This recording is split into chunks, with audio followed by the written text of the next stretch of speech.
আগামী ২০শে জানুয়ারি থেকে বাড়ি বাড়ি গিয়ে ভোটার তালিকা হালনাগাদ কার্যক্রম শুরু করবে নির্বাচন কমিশন।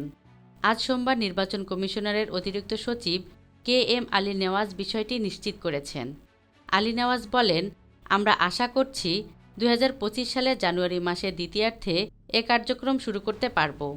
ইতিমধ্যে আমরা প্রস্তুতি সম্পন্ন করেছি।